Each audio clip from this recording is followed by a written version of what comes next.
Penguin Random House Audio presents The Perfume Thief by Timothy Schaffert. Read for you by Gabrielle de Cuir, with a note read by Stefan Rudnicki. Has war affected perfume making? Ingredients difficult to get now are these: moustacheine and oak moss from Yugoslavia. It gives the green color to some perfumes. Pure jasmine from France or Palestine, used in almost every good perfume. Last year it cost $275 a pound. This year, nearer $1,000. Oil of bergamot from Italy. And from France, violet, rose de mai, mimosa. Perfume propaganda. Vogue, 1941. 1. If you're picturing me in some ladylike frock printed with posies, lace at the collar, don't. I'm not done up that way. I began wearing trousers long before we ladies were allowed. You'll find me in tweed and neckties, shirt sleeves and cufflinks, fedoras and pork pies. People sometimes say, she's still somewhat handsome, and I think they mean it as a compliment. Are you whoever you are when you're dressed? A fellow asked me many years ago. Decades, probably. A bourbon in one hand, his other hand toying with the button of my suspenders. Or are you whoever you are when you're naked? I've had aliases. Sometimes I committed my crimes as a man, sometimes as a woman, sometimes as a woman in a man's clothes. I don't think of myself as dishonest, though. Never did. I've told lies, yes, but you can't call me a liar just for being different.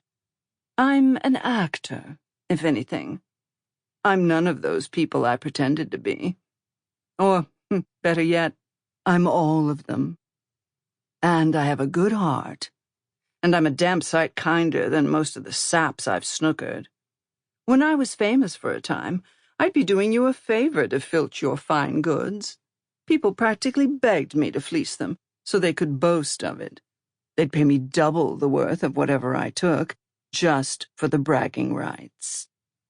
I haven't dragged my tuxedo out in years, and though I've never much minded the scent of mothballs, I've doused myself, lapel to sock, in a perfume I've bottled new for the occasion.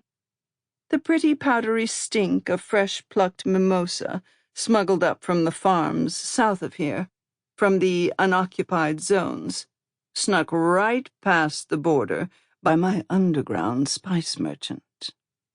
This illegal perfume is my little slap on the nose to any Nazi who comes sniffing around my throat. Now we've been invited back, we Parisians, to some of the clubs, some of the parties, some of the playgrounds we got kicked out of when our invaders invaded. They need us drunk and happy and batting our lashes at the enemy. They need Paris to be Paris. They need the city they stole to be something worth stealing, after all. It's all pretend, but that's fine, because I was always my most charming when I lied. 2. When the Nazis first hustled their way into Paris, they took all the brothels as their own, setting up camp in the frilly boudoirs with the ruffled pillows and beaded lampshades and roses in the wallpaper. The soldiers soaked their long, gangly limbs in the seashell-pink bathtubs of les montantes, the women who go upstairs. Just inside the front double doors of Madame Boulette's bordello is a cabaret, an entertainment all its own. There's a small stage, with space just enough for the singer and a jazz trio, maybe a quartet, a quintet at the most, an upright piano shoved off to one side, a cramped dance floor before the stage, and behind it, a mural of naked women with skin a cotton candy pink and nipples a candy apple red, waltzing with lanky men, buttoned up undertaker-like in midnight blue suits. Along one wall is a long mahogany bar sculpted with a frenzy of mermaids. But most of the room is devoted to little tables with linen cloths, and the place is already packed and buzzing, the show still an hour off. The cocktail waitresses move through the cabaret wearing nothing at all, their naked skin painted with words and numbers, their hands on their hips. One strolls nearby, and I see it's a menu she wears, a list of brands of champagne, Bollinger, Tétanger, Gosset, their prices, and their years, inked across her breasts and her stomach, her back, her ass, and up and down the insides of her thighs. We're in one of the banquettes at the back of the cabaret. We're tucked into the shadows, and the booth is even draped with chiffon curtains we can draw if we want to turn ourselves into silhouettes. Our dear friend Day, the cabaret singer who summoned me here, sits with us now, gussying up for her show. She has a secret, a plot. She's up to something, but she hasn't told me what. And though I'd rather Day kept out of trouble herself, I don't mind dusting off my criminal instincts.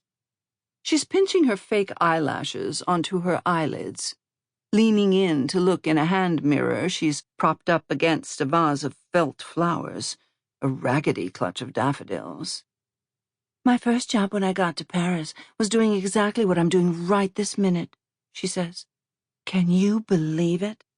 They paid me to sit in an apothecary window in a flimsy slip and put the lashes on, take them off, put them on, take them off. On, off, for hours, all day, showing how easy it was."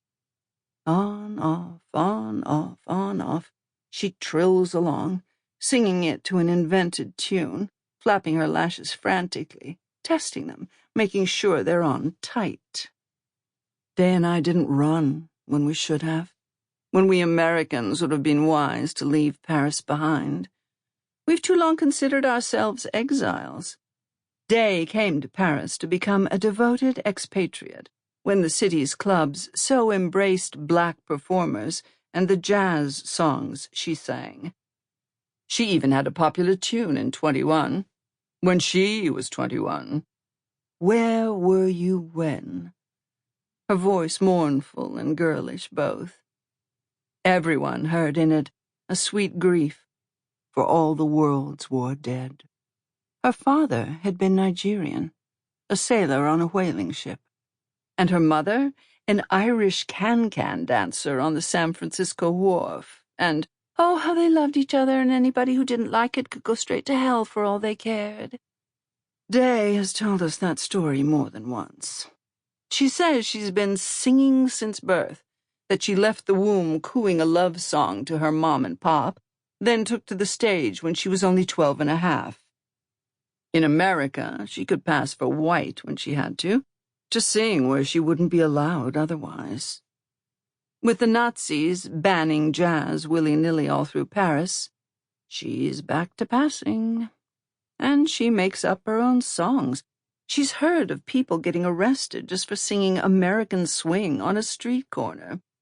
Day grabs hold of a naked waitress's wrist. She runs her finger along the loops and letters of the cursive across her hip. "Bring a bottle of this," Day says. She winks at the girl, her lopsided lashes slipping from their glue. But the waitress has her eye on Blue, my little boy Blue, who lives in my house and sleeps in my attic. We're both in tuxes tonight, he and I, matching right down to our unknotted bow ties, the ends dangling. We're not exactly twins, of course. I'm old enough to be his grandmother. The waitress can't resist giving his cheek a playful pinch. He's used to such things. He was orphaned as a boy, and his pretty baby face still begs to be mothered. He's even named for for those sweet, melancholy peepers of his, born bleu. Sample complete. Ready to continue?